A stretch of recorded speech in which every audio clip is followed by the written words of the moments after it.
Lorsque les catcheurs de la WWE et les célébrités du grand public se rencontrent, les étincelles ne manquent pas. Qu'il s'agisse de catcheurs déchaînant leur puissance sur les plateaux de cinéma ou de célébrités prenant les choses en main à l'intérieur du cercle carré, ces moments de chaos non scénarisés ont donné aux fans des histoires qui brouillent la frontière entre la performance et la réalité. Que se passe-t-il lorsqu'une star hollywoodienne riposte avec un coup de poing un peu trop parfait? Restez avec nous pour découvrir les moments choquants où des catcheurs de la WWE se sont battus avec des célébrités. En 2008, la WWE a réalisé l'un des crossovers les plus fous de l'histoire avec Floyd Mayweather et le Big Show. Cet affrontement épique a été marqué par un drame, une blessure réelle et des moments inoubliables. Le 17 février 2008, lors de No Way Out, le Big Show a fait son grand retour après un certain temps d'absence. Et il ne plaisante pas. En mode heel, il a attaqué Rey Mysterio,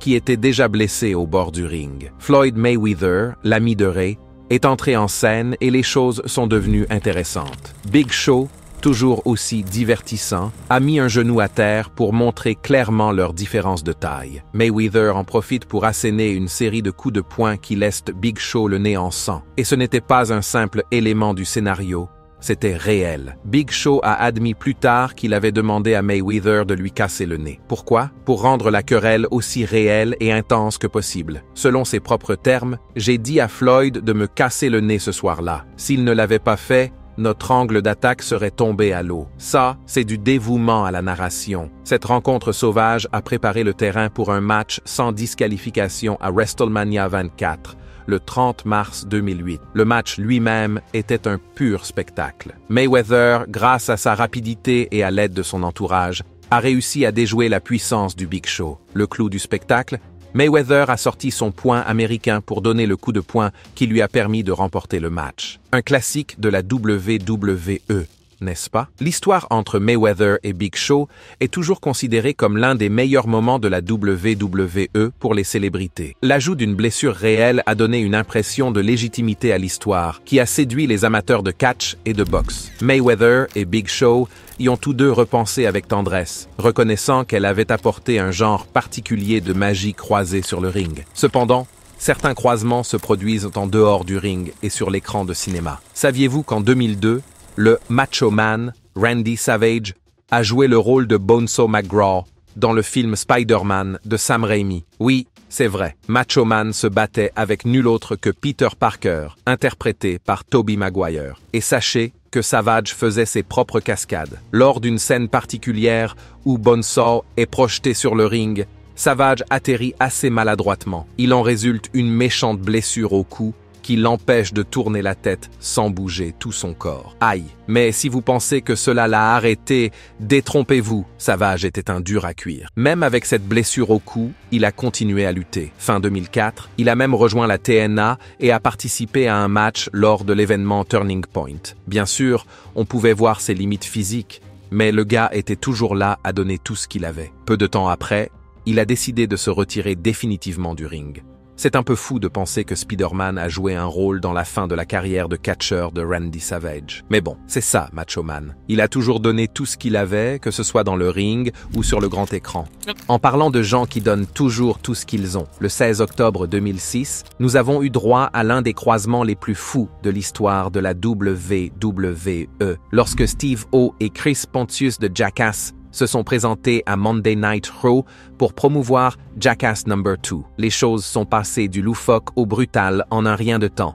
Et, honnêtement, c'était un mélange classique de Jackass et de chaos à la WWE. Steve O et Pontius sont montés sur le ring et ont fait ce qu'ils savent faire de mieux, faire rire les gens avec leur pitrerie. Mais les choses ont pris un tournant décisif lorsque Armando Alejandro Estrada s'est présenté pour introduire Umaga, alias homme de Samoan Bulldozer. Et quand Umaga est sorti, le match a commencé. Le plan, Umaga allait les détruire tous les deux avec une série de mouvements. Et Steve O et Pontius étaient censés vendre le tout, c'est-à-dire rester couchés comme s'ils venaient d'être mis KO. C'est assez simple, n'est-ce pas? Apparemment pas pour Steve O. Steve O, manifestement peu au fait du fonctionnement du catch, n'a pas vraiment joué le jeu. Au lieu de rester à terre et de vendre l'attaque, il a continué à bouger et, écoutez ça, il a même ri. Oui, il a ri, alors qu'Umaga était censé le mettre hors d'état de nuire. Dans le catch, c'est un grand pas en avant. Cela brise l'illusion et donne l'impression que tout est faux, ce qui est la dernière chose que vous voulez faire. Alors, qu'a fait Umaga? Il est allé jusqu'au bout,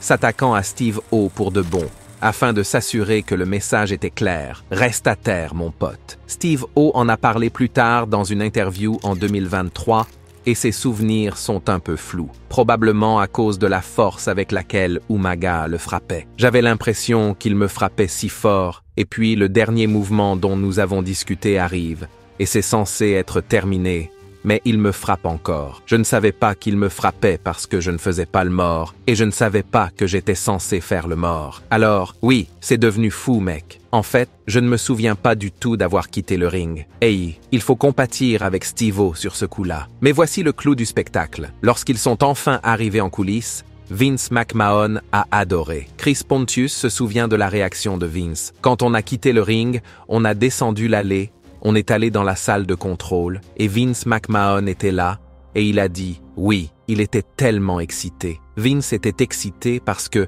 pour lui, le chaos est synonyme d'audimat, et c'est exactement ce que ce segment a donné. C'est un parfait rappel de l'intensité du catch, surtout quand les invités ne savent pas vraiment ce qui les attend. Pensez-vous que Steve O méritait ce qu'il a reçu pour ne pas être resté à terre? Eh bien, vous ne pouvez certainement pas blâmer la prochaine célébrité, parce qu'il a fait exactement ce qu'on lui demandait. Le 19 septembre 2011 a été une nuit spéciale pour les fans de catch. Hugh Jackman, Wolverine en personne, s'est présenté à l'émission Monday Night Raw de la WWE pour promouvoir son film Real Steel. Mais bien sûr, il s'agit de la WWE, donc vous savez que c'était plus qu'une simple promotion. Jackman a fini par diriger Zack Ryder dans un match contre Dolph Ziggler, qui était alors champion des États-Unis. Et devinez quoi? Jackman ne s'est pas contenté de rester là à faire le beau. Il a participé à l'action en donnant un coup de poing qui a permis à Ryder de remporter une victoire surprenante sur Ziggler. Un vrai moment de cinéma. Après le spectacle, Ziggler s'est rendu sur Twitter, le X n'existait pas à l'époque, affirmant que le coup de poing de Hugh Jackman lui avait causé une fracture de la mâchoire. Les médias s'en sont émus, mais Jackman était un peu sceptique. Il a admis que le coup de poing était réel et qu'il était entré en contact avec lui. Mais il n'était pas convaincu que c'était si grave. Il faut aimer un peu de mystère, n'est-ce pas? En 2022, Ziggler a révélé d'autres détails croustillants lors d'une interview. Il s'avère qu'il a demandé à Jackman de faire en sorte que l'histoire ait l'air aussi réelle que possible. Ses mots exacts: « Si tu ne me donnes pas un coup de poing au visage aussi fort que possible, je vais me faire virer et je vais m'en prendre à toi. » Ça, c'est du dévouement. Ziggler savait que les fans voulaient être quelque chose de crédible et il a félicité Jackman pour avoir réussi, littéralement. En parlant de grandes stars de cinéma, saviez-vous que pendant le tournage du film James Bond Spectre 2015, Daniel Craig et Dave Bautista ont eu l'une des scènes de combat les plus intenses de tous les temps, directement dans un train en marche? Oui, c'était bon contre Monsieur Inks, et laissez-moi vous dire que c'était très réel. La chorégraphie était très complexe en raison de l'aspect physique de la scène. À un moment donné, Craig a voulu donner un coup de poing,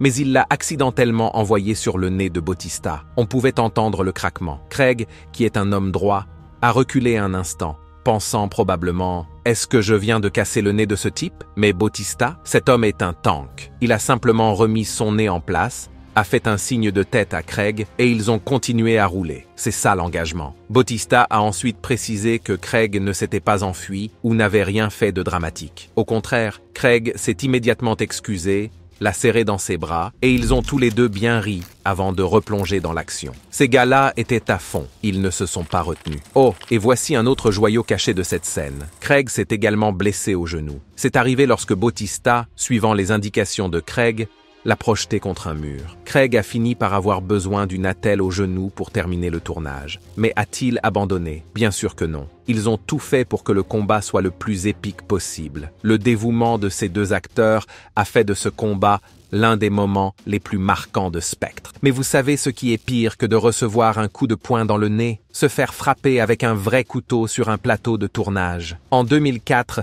lors du tournage du film The Punisher, les acteurs Thomas Jane et Kevin Nash, catcheurs professionnels, ont vécu sur le plateau un moment assez sauvage que personne n'avait vu venir. Nash, qui jouait le rôle du Russe, vous savez, ce type massif que Frank Castle combat dans son appartement, a reçu un peu plus que ce à quoi il s'attendait lors d'une scène cruciale. Imaginez, le scénario prévoyait que Frank Castle poignarde le Russe avec un couteau papillon. Ça a l'air intense, non? Eh bien, c'est devenu encore plus fou parce que quelqu'un a oublié d'échanger le vrai couteau contre l'accessoire. Thomas Jane a donc accidentellement poignardé Kevin Nash pour de vrai, en plein dans la clavicule. Nash a ensuite plaisanté à ce sujet en déclarant « Il m'a vraiment poignardé.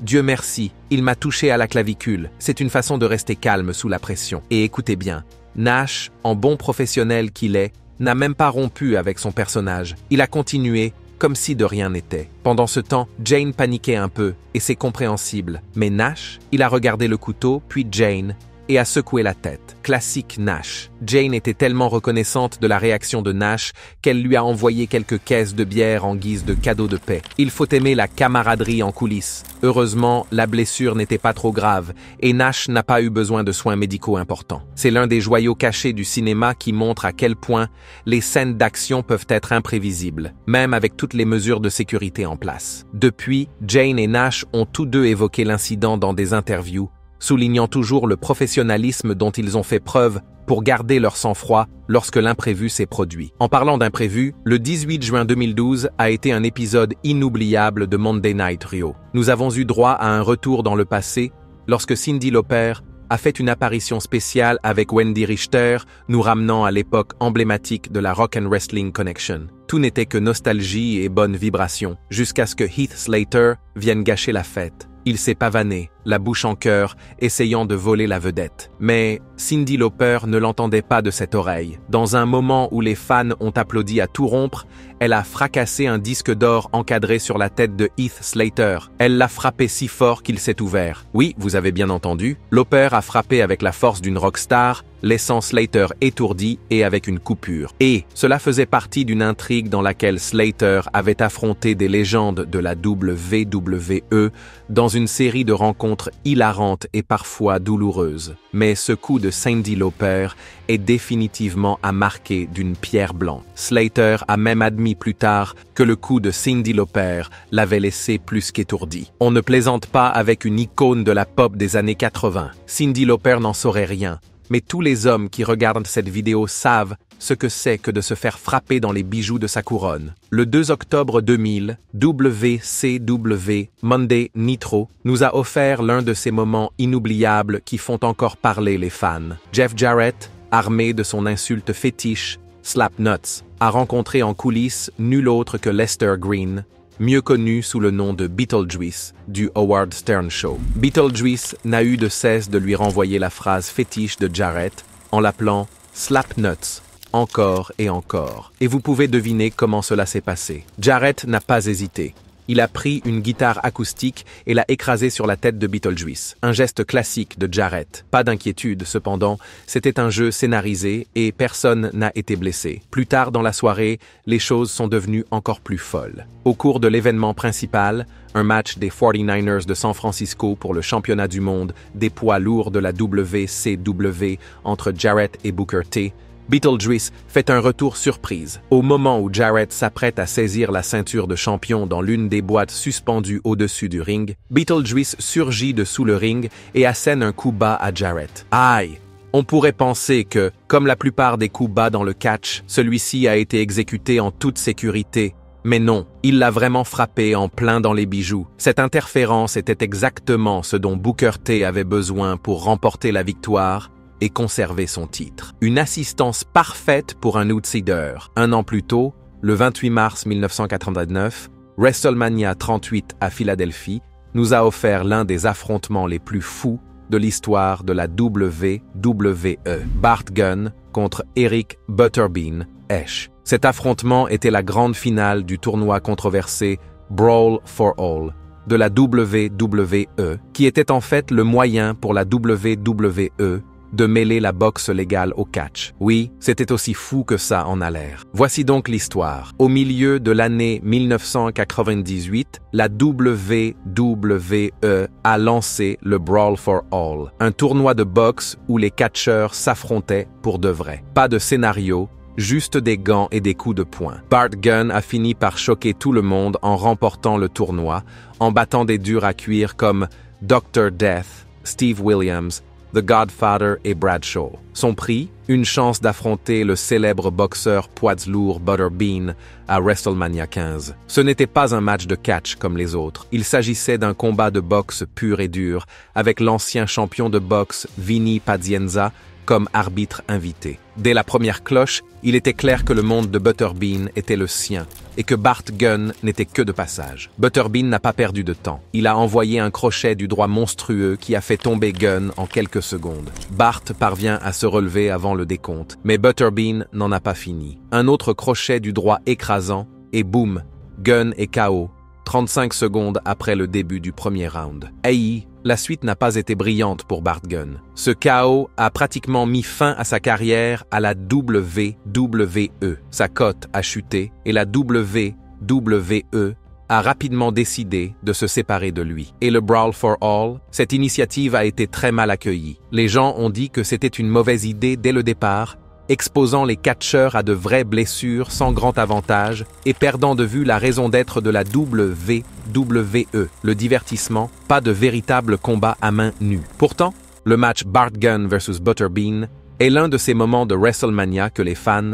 ne peuvent pas oublier. C'est ce qui arrive lorsque le plaisir scénarisé entre en collision avec un combat réel. Il s'avère que mettre un catcheur professionnel face à un boxeur chevronné comme Butterbean est, disons que c'est la recette d'un combat très court. Alors, qu'en pensez-vous? Le Brawl for All était-il une idée excitante qui a mal tourné? Ou bien la WWE n'aurait-elle jamais dû s'aventurer sur le terrain du combat réel? Au début de l'année 2009, Mickey Rourke avait le vent en poupe après avoir reçu des éloges pour son rôle dans The Wrestler. Et devinez quoi? Les cinéphiles n'étaient pas les seuls à s'en rendre compte.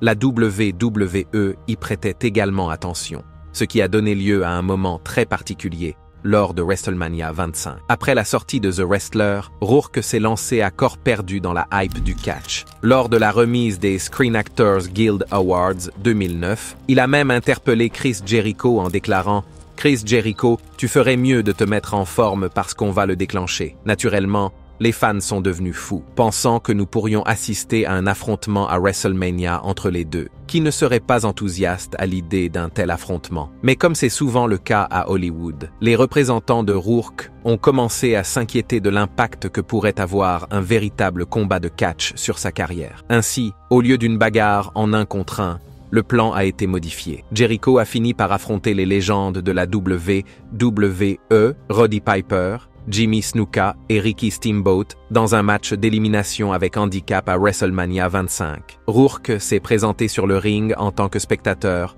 mais bien sûr, nous savions tous qu'il y aurait plus que cela. Le 5 avril 2009 à WrestleMania, Jericho a éliminé les 3 légendes et a ensuite appelé Rourke, qui était juste en train de se détendre au bord du ring. Après quelques hésitations, Rourke est monté sur le ring et, boum, il a donné un coup de poing à Jericho, mettant à profit tous ses entraînements de boxe. Et le plus important, c'est que ce coup de poing était bien plus fort que ce à quoi Jericho s'attendait. Plus tard, Jericho a même admis que Rourke s'est connecté de manière assez rigide. Il faut aimer quand la frontière entre le jeu d'acteur et l'action réelle devient un peu floue. Ce segment a fait l'objet d'une grande attention de la part des médias et il a vraiment montré la magie qui se produit lorsque Hollywood et le catch entrent en collision. Jericho a expliqué à quel point il avait été difficile de réaliser cette performance, notamment en raison des allers-retours constants avec le management de Rourke. En parlant d'Hollywood, en 2015, Stephen Amell, oui, celui que vous connaissez sous le nom de Green Arrow, est entré dans l'univers de la WWE pour un affrontement épique avec Stardust, Cody Rhodes. Il ne s'agissait pas seulement d'une apparition ponctuelle d'une célébrité, Amell s'est vraiment lancé dans l'aventure, et les résultats ont été très divertissants. Tout a commencé le 25 mai 2015, quand Amell a été invité à Monday Night Raw. Stardust a décidé qu'il n'allait pas laisser Amell s'asseoir et profiter du spectacle. Il a confronté Amell, déclenchant une querelle qui a rapidement explosé sur les médias sociaux. Les fans étaient enthousiastes et attendaient avec impatience la suite des événements. La situation s'est aggravée lors de l'épisode de Raw du 10 août. Stardust s'est mis à dos Amell et l'a bousculé alors qu'Amel était assis au bord du ring. Et Amel, il n'allait pas laisser passer ça. Il a sauté par-dessus la barricade, a sauté sur le ring et s'en est pris à Stardust, jusqu'à ce que la sécurité l'éloigne. C'est à ce moment-là que s'est déroulé le match de SummerSlam, que les fans attendaient avec impatience. Amel a pris la chose au sérieux. Il a suivi un entraînement intensif avec des catcheurs professionnels pour s'assurer qu'il était à la hauteur. Il ne voulait pas prendre de raccourcis, mais s'assurer que sa performance répondrait aux normes de la WWE et qu'il ne laisserait pas tomber son partenaire. Avance rapide jusqu'à SummerSlam 2015. Amel fait équipe avec Neville pour affronter Stardust et King Barrett. Et laissez-moi vous dire qu'Amel n'a pas déçu. Il a effectué un plongeon de haut vol depuis la corde supérieure, éliminant ses deux adversaires. Ce mouvement a été acclamé par tout le monde et a montré à quel point Amel était impliqué dans cette performance. Bien qu'il n'ait pratiquement aucune expérience de la catch, Amel s'est montré à la hauteur. Il a exécuté ses mouvements avec précision et Neville a fini par épingler King Barrett pour assurer la victoire de son équipe. Le public a adoré et Amel a gagné une tonne de respect, non seulement de la part des fans, mais aussi de la part du vestiaire de la WWE.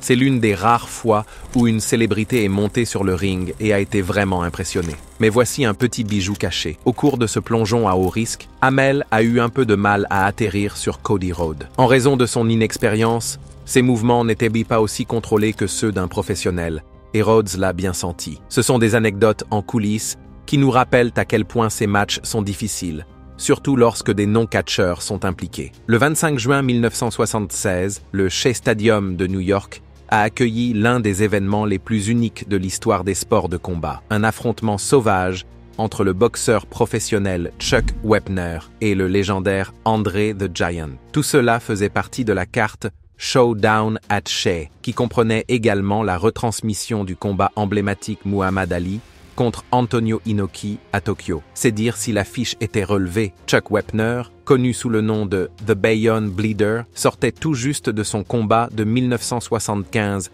contre Muhammad Ali. Vous savez, celui où il a choqué le monde en mettant Ali au tapis avant de s'incliner au 15e round. Ce combat a même inspiré le film Rocky. De l'autre côté du ring se trouvait André le Géant, la 8e merveille du monde, dont la taille et la force faisaient de lui une force inarrêtable dans le catch professionnel. Les règles du match étaient aussi uniques que les concurrents. Wepner était autorisé à utiliser ses talents de boxeur, tandis qu'André pouvait utiliser ses techniques de catch. Une règle spéciale stipulait que si Wepner touchait les cordes, André devait relâcher toute prise qu'il avait sur lui. Une tentative évidente de rendre ce choc des styles encore plus intéressant. Dès le début, André a utilisé sa taille massive pour dominer, jetant Wepner autour du ring comme s'il s'agissait d'un poupon. Wepner a répondu de la seule façon qu'il connaissait, en donnant des coups de poing, et certains d'entre eux étaient raides. On sent que la patience d'André s'épuise. Au cours du deuxième round, Wepner envoie un solide crochet du gauche au visage d'André. La réponse d'André, un puissant coup de genou dans l'estomac de Wepner qui semblait un peu trop réel. La rumeur veut qu'André n'ait pas été très content de ce coup de poing et qu'il ait décidé de le faire savoir à Wepner. Même dans un match scénarisé, certaines choses ne sont pas prévues. Au troisième round, après avoir encaissé un peu trop de coups de Wepner, André en a assez. Il soulève Wepner et le jette par-dessus la corde supérieure jusqu'au bord du ring. Wepner ne parvient pas à remonter sur le ring à temps et André est déclaré vainqueur par décompte. Classique André. Wepner admettra plus tard que tout avait été orchestré. Bien sûr, c'était du show business, donc personne n'allait être sérieusement blessé, a-t-il dit. Mais cela ne veut pas dire qu'il n'y a pas eu de vrais moments. Ce spectacle a d'ailleurs inspiré la scène inoubliable de Rocky III, où Rocky affronte Thunder Lips, interprété par Hulk Hogan. L'art imite la vie. Au milieu des années 80, la tension montait entre Roddy Piper et Mr. T. Oui, ce Mr. T de The A-Team. Leur querelle a pris de l'ampleur et s'est terminée par un match de boxe à WrestleMania 2, le 7 avril 1986. Et disons qu'il ne s'agissait pas d'un banal combat de célébrité. L'animosité entre ces deux-là était bien réelle. ce qui a donné lieu à un affrontement plutôt sauvage. La rivalité a débuté lors du tout premier WrestleMania en 1985. Mr. T a fait équipe avec Hulk Hogan pour affronter Roddy Piper et Paul Orndorff. Piper protégeait farouchement le catch